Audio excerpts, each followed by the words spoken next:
വായിച്ചിരിക്കേണ്ടതല്ലാത്ത ഒരു പുസ്തകവും രാഷ്ട്രീയക്കാരനില്ല എന്നാണ് ഞാൻ കരുതുന്നത്. രണ്ട്, രാഷ്ട്രീയക്കാരെല്ലാം പുസ്തകങ്ങൾ വായിക്കാത്തവരാണ് എന്നൊരു ധാരണ ആരും പിന്തുടരുന്നതിൽ അർത്ഥമില്ല. ഞങ്ങൾ ധാരാളം പുസ്തകം വായിക്കുന്നവരാണ്. എല്ലാ പുസ്തകങ്ങളും വായിച്ചിരിക്കണം എന്ന അഭിപ്രായക്കാരനാണ്, ഒരു സെലക്ഷൻ ഇല്ലാതെ. കാരണം എല്ലാ വിഭാഗം മനുഷ്യരുടെയും ജീവിതം രാഷ്ട്രീയവുമായി ബന്ധപ്പെട്ടതാണ്. 17 വർഷം ഞാൻ കമ്മ്യൂണിസ്റ്റുകാരനായിരുന്നു. അതിനുശേഷം 38 വർഷമായി മുസ്ലിം ലീഗുകാരനാണ്. അതെന്തുകൊണ്ട് ആ മാറ്റം എന്ന് ചോദിക്കുമ്പോൾ 1990കളിലാണ് കമ്മ്യൂണിസ്റ്റ് പാർട്ടികളുടെ ഭരണം. ഇതിനകത്ത് ഈ സംസാരിക്കുന്നതിനകത്ത് രാഷ്ട്രീയമൊന്നുമില്ല, വിത്ത് മ്യൂച്വൽ റെസ്പെക്റ്റ്, ആരെയും വിമർശിക്കുകയല്ല. ആ കമ്മ്യൂണിസ്റ്റ് പ്രത്യയശാസ്ത്രത്തിൻ്റെ അടിസ്ഥാനത്തിൽ കമ്മ്യൂണിസ്റ്റ് പാർട്ടികൾ ഭരിച്ചിരുന്ന രാജ്യങ്ങളിൽ മാറ്റം വരികയും സോവിയറ്റ് യൂണിയൻ ഉൾപ്പെടെയുള്ള രാഷ്ട്രങ്ങൾ ആ പാതയിൽ നിന്ന് വ്യതിചലിക്കുകയും Poland, Czechoslovakia, Hungary, Albania, Romania, അതുപോലെ ചൗഷസ്കി, ഇങ്ങനെയുള്ള ഒരുപാട് ഭരണാധികാരികളെ കുറിച്ചും വലിയൊരു പതനം സംഭവിച്ച ഒരു സാഹചര്യത്തിൽ ഏതാണ്ട് ആ കാലമായപ്പോഴേക്ക് ഒരു റീതിങ്കിങ് ഉണ്ടായിരുന്നു.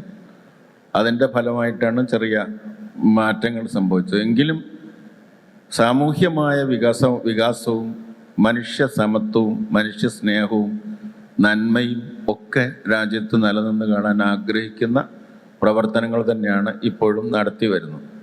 വൈരുദ്ധ്യാധിഷ്ഠിത ഭൗതികവാദവും ചരിത്രപരമായ ഭൗതികവാദവും മാർസിയൻ സാമ്പത്തിക ശാസ്ത്രവും ലെനിൻ്റെ പുസ്തകങ്ങളും, എന്തു ചെയ്യണം, ബഹുജനങ്ങൾക്കിടയിൽ പാർട്ടി പ്രവർത്തനം തുടങ്ങിയ പുസ്തകങ്ങളും മാനിഫെസ്റ്റോയും പാർട്ടി ക്ലാസ്സുകളും ഒക്കെ ധാരാളം എൻ്റെ ജീവിതത്തിലും കഴിഞ്ഞു പോയിട്ടുണ്ട്.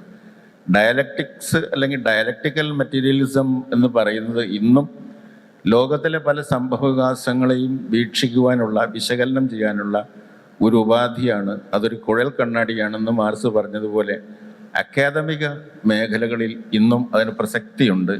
പക്ഷേ സാമൂഹ്യ പരിവർത്തനത്തെ സംബന്ധിച്ച് അതിന് എത്രമാത്രം പ്രസക്തിയുണ്ട് എന്ന സംശയത്തിൽ നിന്നാണ് ഞാൻ അങ്ങനെ വഴിമാറി ചിന്തിക്കാനിടയായത്.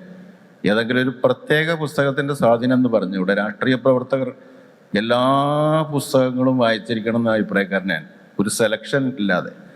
കാരണം എല്ലാ വിഭാഗം മനുഷ്യരുടെയും ജീവിതം രാഷ്ട്രീയവുമായി ബന്ധപ്പെട്ടതാണ്. രാഷ്ട്രീയ പാർട്ടികളാണ് പൊതുവെ, അല്ലെങ്കിൽ അത് വേറെ ഏതെങ്കിലും തരത്തിൽ ഭരണാധികാരികളാണ് മനുഷ്യൻ്റെ ജീവിതവുമായി ബന്ധപ്പെട്ട ഭൗതിക കാര്യങ്ങൾ പലതും തീരുമാനിക്കുന്നത്. അതുകൊണ്ട് വായിച്ചിരിക്കേണ്ടതല്ലാത്ത ഒരു പുസ്തകവും രാഷ്ട്രീയക്കാരനില്ല എന്നാണ് ഞാൻ കരുതുന്നത്. രണ്ട്, രാഷ്ട്രീയക്കാരെല്ലാം പുസ്തകങ്ങൾ വായിക്കാത്തവരാണ് എന്നൊരു ധാരണ ആരും പിന്തുടരുന്നതിൽ അർത്ഥമില്ല. ഞങ്ങൾ ധാരാളം പുസ്തകം വായിക്കുന്നവരാണ്. ഞങ്ങൾ 3 പേരും മാത്രമല്ല, എല്ലാവരും വായിക്കാതെ പറ്റില്ല. നമ്മുടെ പീപ്പിൾസ് റെപ്രസെൻറ്റേഷൻ ആക്റ്റൊക്കെ അനുസരിച്ച് ജനപ്രതിനിധിയാകാൻ ഒരു വിദ്യാഭ്യാസ യോഗ്യത ആവശ്യമില്ല. അത് ഔപചാരിക വിദ്യാഭ്യാസമാണ്. പക്ഷേ അനൗപചാരിക വിദ്യാഭ്യാസം, അറിവുണ്ടാവുക, വിവരം ഉണ്ടാവുക എന്നുള്ളത് ഈ ജനങ്ങളെ നയിക്കണമെങ്കിൽ എസെൻഷ്യലായിട്ടുള്ളൊരു എലിമെൻ്റാണ്. അതുകൊണ്ട് വായിച്ചിരിക്കണം. ഞാൻ അതുകൊണ്ട് ഇന്ന പുസ്തകം എന്നില്ല, ധാരാളമായി വ്യാപകമായി ഏത് വിഷയവും സംബന്ധമായ പുസ്തകങ്ങളും വായിക്കാറുണ്ട്. അങ്ങനെ പരന്ന വായനയുടെ സമതലങ്ങളിൽ നിന്നാണ് ആഴമേറിയ വായനയിലേക്ക് ഞാനും ചിലപ്പോൾ എത്തിച്ചേരാറുള്ളത്.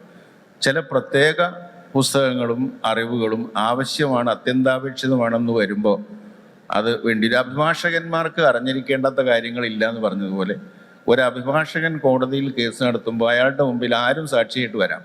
അതുകൊണ്ട് ഈ മസ്റ്റ് നോ ഓൾ സബ്ജക്ട്സ്. അതേമാതിരി രാഷ്ട്രീയക്കാരൻ്റെ മുമ്പിൽ ഒരു മനുഷ്യ ജീവിതത്തിൻ്റെ നിഖില മേഖലകളും പ്രത്യക്ഷപ്പെടും.